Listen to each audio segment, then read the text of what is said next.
બપોરનો 1 વાગી ગયો તો ને આપણી એન્ટ્રી સીધી તે ધાબે થઈ ગઈ છે, કારણ કે આપણે રોજની ડ્યુટી હોય ને કપડાં સૂકવવા માટે આવ્યા છે. હું ને રિયાન્સ બે.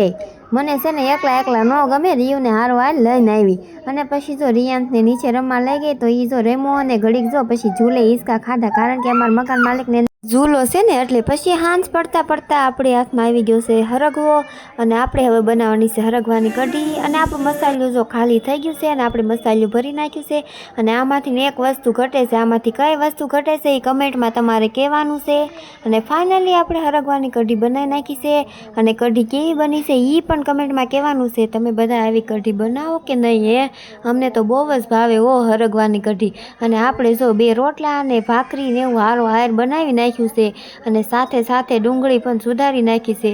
અને ગૌતમ જો આવી ગયા છે ઘરે, અને ગૌતમ એમ કહે છે ચલો બધા જમવા આવી જાવ, હરગવાની કઢી બનાવી નાખી છે ને મેં. તો હારું, હાલો, બ્લોગ કેવો લાગ્યો લાઈક શેર